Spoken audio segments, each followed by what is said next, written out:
Hey everyone, welcome. Today, we're going to jump into this really old story, a political drama from thousands of years ago that actually holds an incredible blueprint for one of the biggest questions we face.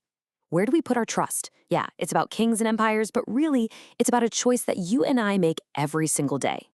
Now, really think about it for a second. When things get tough, a problem at work, a scary diagnosis, a massive life decision, what's your first move, your gut reaction? Do you immediately pick up the phone to call an expert? Do you text your family, group chat? Or maybe you're like me and you just start frantically Googling, trying to find some kind of human solution. Just hold on to that thought. All right, so here's where we're headed. We're going to start by setting the scene in ancient Judah, where the stakes couldn't be higher. Then we'll look at a disastrous choice they made and what it teaches us about God's authority over everything. And then we're going to bring it right back to us and ask, what's my Egypt? And we'll end on a high note with an incredible promise of joy. So let's dive in. Our story comes straight out of the Old Testament, but honestly, it reads like a modern political thriller. You've got this tiny nation squeezed between two massive superpowers, and they are facing an absolutely impossible choice. So right in the middle of all this chaos is the kingdom of Judah. Picture them as the ultimate underdog, just a small country trying to survive in a really, really dangerous part of the world.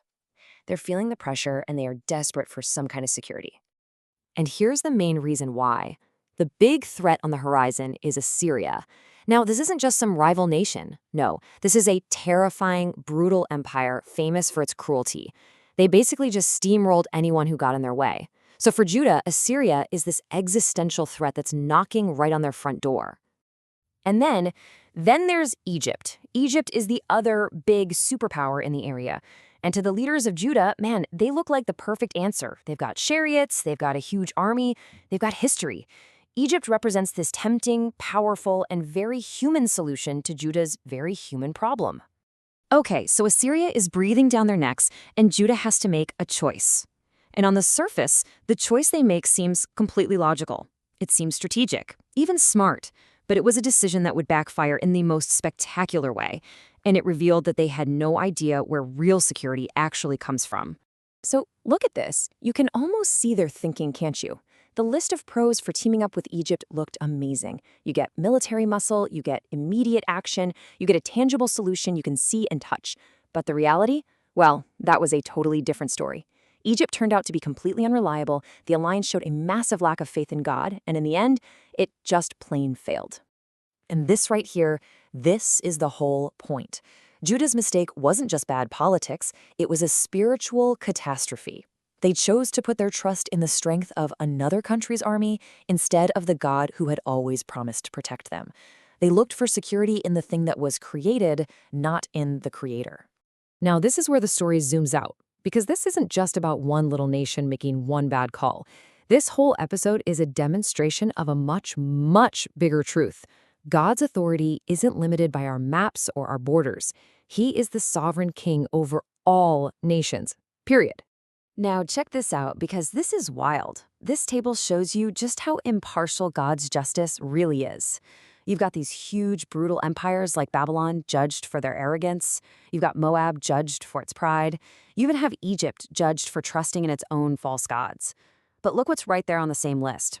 Jerusalem, God's own people, judged for their hypocrisy and rebellion. See? Nobody gets a free pass. God's standards for what is right apply to everyone, everywhere. So you might be looking at that list of judgments and thinking, wow, that sounds pretty harsh. All doom and gloom. But this is where the most amazing and beautiful twist in the whole story comes in. The whole point of all these intense warnings and judgments isn't to just destroy everyone. The ultimate goal is to bring them back.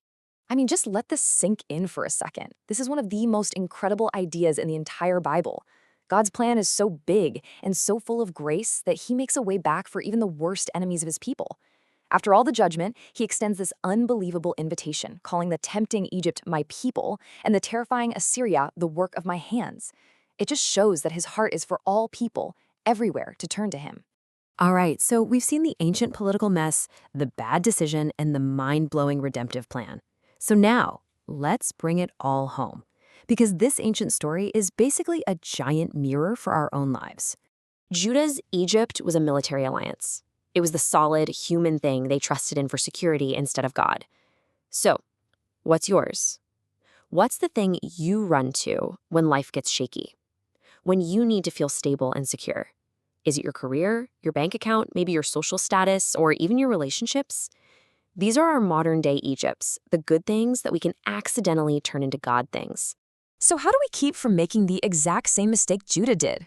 Well, the Bible actually gives us this wonderfully simple game plan. Before we go running off to our own personal Egypt, we're encouraged to try this instead. Step 1, go to God first in prayer. Step 2, open up the Bible and look for his timeless principles. And step 3, talk to wise spiritual people who can give you some perspective. It's such a simple but life-changing reordering of our instincts. And that brings us to the final act of this epic story.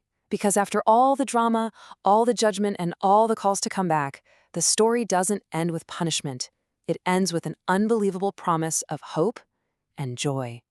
This is the final destination for everyone who puts their trust in God. I mean, just picture this, a future where a perfect, righteous king is in charge and everything is fair.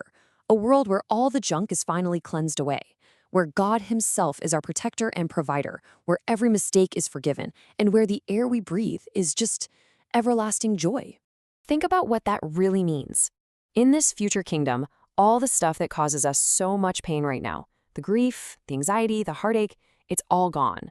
Not just managed better, not just reduced, it will completely flee away. It's a promise of total peace and healing. And that's where the story leaves us. It ends with this song of pure joy from the people who waited, who didn't trust in the armies of Egypt, but who put their trust in the promises of God. Their whole journey through all that crisis and fear led them to this amazing declaration. And it kind of leaves us with one last question. What would change in our lives today if we truly believed that this same joy is waiting for us at the end of our own journey of trust?